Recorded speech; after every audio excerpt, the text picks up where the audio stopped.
Oke, teman-teman, assalamualaikum warahmatullahi wabarakatuh. Selamat pagi, siang, malam, sore, dimanapun teman-teman penonton berada.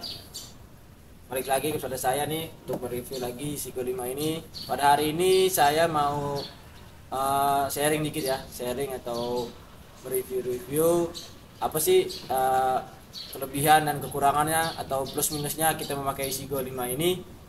Oke, teman-teman, langsung saja kita mulai dari kelebihan dulu ya.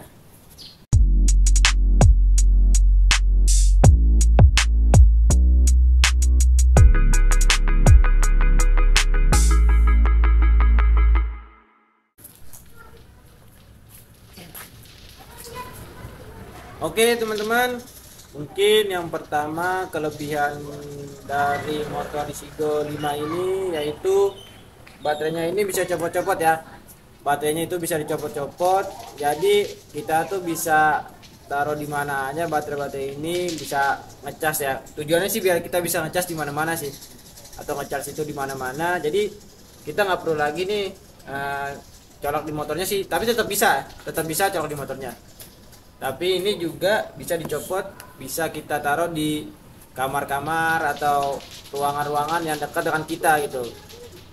Untuk saat ini kan karena banyak perkantoran-perkantoran atau sekolah yang tempat parkirnya jauh dari colokan. Nah, Isigo 5 ini baterainya bisa dibawa ke mungkin ke kelas atau ke ruangan-ruangan bekerja teman-teman. Jadi nggak perlu lagi motor ini kita dekati dengan stop kotak yang ada ya. Terus teman-teman, yang kedua, Sigo 5 ini baterainya ini sudah lithium ferrofosfat 4 ya, atau kita biasa sebut LiFeO 4, yaitu baterai generasi terbaru sih, masih terbaru yang masuk di Indonesia ini. Generasi dari baterai lithium ini yang mempunyai umur yang panjang, yang sekitar 2000 cycle ya, yang saya baca itu kalau nggak salah, dan kualitasnya juga lebih baik dari baterai NMC yang kecil-kecil itu, lithium NMC itu. Jadi motor Isigo 5 ini punya baterai yang cukup bagus sih, menurut saya cukup bagus, cukup kuat dengan harga yang sangat-sangat sepadan mungkin ya, sangat sepadan harganya. Jadi dia yang pertama baterainya itu bisa dicopot, yang kedua itu baterainya sudah lithium ferrofosfat 4 ya, atau LiFeO 4. Terus yang ketiga teman-teman, Isigo 5 ini mempunyai tampilan LCD itu yang mudah dibaca atau bening, atau juga tampilannya oke lah dengan desain atau background yang putih. Di tampilan LCD ini yang saya suka juga cukup lengkap. Di sini ada indikator baterai, ada sensor-sensornya bila ada satu failure, dan juga ada besaran kilometer. Nah, disinilah jadi menurut saya juga LCD-nya juga bagus. Menurut saya itu suatu kelebihan juga ya, atau yang tidak dimiliki dengan motor-motor listrik yang lain. Selanjutnya juga yang keren teman-teman, Isigo 5 ini juga kalau tidak salah saya dia sudah mendukung teknologi brake recovery ya, atau posisi di mana kita saat ngegas terus kita lepas gas itu dan motor tetap bergulir, itu bakal terjadi pengecasan baterai secara otomatis ya. Tapi efeknya tidak terlalu besar sih, tapi juga ini salah satu teknologi bagus dan juga dapat menghemat baterai, walaupun presentasinya paling kecil lah, sekitar 1% atau nggak sampai 1% sih. Jadi itu membuat baterai kita lebih tahan lama juga saat berjalan gitu, walaupun baterai ini cuma besarnya 27 ampere hour ya, 27 ampere hour. Terus yang terakhir yang saya suka nih dari Isigo 5, sekarang sudah mulai ada aplikasinya ya, aplikasi Isigo 5. Jadi aplikasi ini teman-teman bisa kita lihat ya, atau kita lacak di mana lokasi baterai kita ini. Walaupun dia tidak seakurat 100%, paling memiliki offset sekitar 1 atau 2 meter atau sekitar 10 meter lah maksimal yang saya coba cek. Tapi ini sangat berguna buat kita, jadi kita bisa memantau baterai kita bila kita tidak ada berada dekat dengan baterai kita, atau kita sedang berpergian sebagai jaga-jaga juga ya. Walaupun baterai ini bisa dibawa juga sebenarnya, tapi dengan kita melihat aplikasi tersebut kita jadi tahu lokasi baterai kita di mana. Dan di aplikasi ini juga teman-teman ada pemantau suhu. Jadi baterai kita itu bisa dipantau suhunya oleh aplikasi itu, kita bisa lihat. Terus juga di aplikasi ini ada besaran presentasi baterai dan juga jarak yang bisa kita tempuh.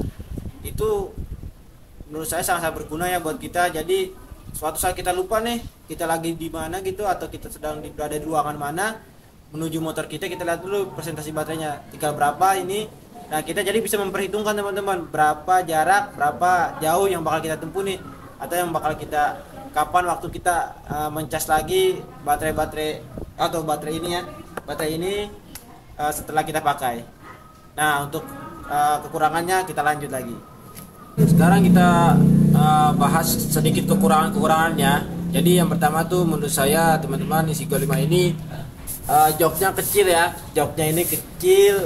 Tapi sih ini sebenarnya bukan kekurangan. Ini tuh sebenarnya balik lagi ke selera masing-masing ya. Pasti saya beli juga melihat dulu bentuknya, tidak mungkin saya beli dalam karung. Nah, jadi itu sih kembali lagi kepada selera customer atau kita sebagai user kan.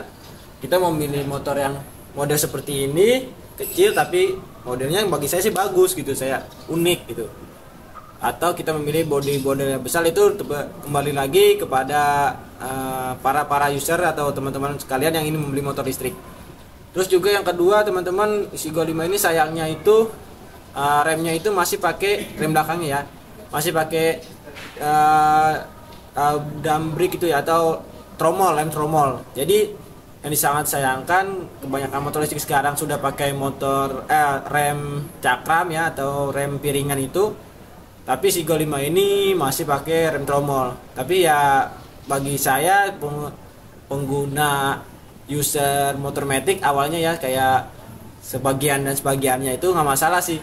Tinggal nanti kita ganti saja, mudah juga gantinya, nggak terlalu susah sih. Kalau untuk motor listrik ini saya belum pernah sih, nanti saya akan coba deh. Saya juga bukan buatin videonya buat teman-teman nanti bagaimana cara ganti itunya, motor listriknya, remnya. Terus juga yang selanjutnya teman-teman, Isigo 5 ini tuh tempat nggak ada bagasinya ya, bagasinya itu kecil. Jadi karena baterai ini, jadi bagasinya kecil gitu. Jadi ya hanya muat jas hujan sih, jas hujan muat dan juga charger satu, saya biasa gitu sih. Jadi dia kecil juga muatnya dikit. Jadi ada kelebihan dari baterainya bisa dicopot, tapi kekurangannya ya bagasinya jadi kecil teman-teman. Terus yang terakhir sih menurut saya itu sayangnya itu lampunya itu, lampu depan dan lampu belakangnya itu dia masih lampu bohlam ya, masih halogen biasa. Dan ini saya sudah ganti pakai lampu LED yang biar lebih terang, lebih enak dilihatnya, juga lebih bersih, lebih clear lah gitu. Ini sangat disayangkan banget. Padahal di lampunya keren, lampu depan sennya itu keren, pakai LED, lampu belakangnya keren banget ya kan. Cara DRL gitu jarang motor listrik atau motor biasa juga nggak ada sih yang kayak gitu. Nah mungkin itu saja teman-teman yang menurut saya kelebihan dan kekurangannya. Mungkin teman-teman penonton atau teman-teman YouTube bisa mempertimbangkan bila ingin membeli Isigo 5. Dan mungkin juga teman-teman udah ada yang punya Isigo 5, bisa menambahkan di kolom komentar di bawah ini ya. Mungkin itu teman-teman. Jadi menurut saya ya membeli motor listrik itu balik lagi ke selera dan masing-masing teman-teman, mau yang sebagai mana dan sebagaimana, tinggal disesuaikan dengan harganya saja. Oke teman-teman, baik, itu saja yang bisa saya sampaikan pada hari ini. Saya mohon maaf bila ada kekeliruan, bila ada kesalahan. Silakan teman-teman luruskan di bagian komentar, dan jangan lupa untuk like, komen, dan subscribe. Terima kasih teman-teman, saya pamit dulu. Selamat pagi, siang, malam, dan sore.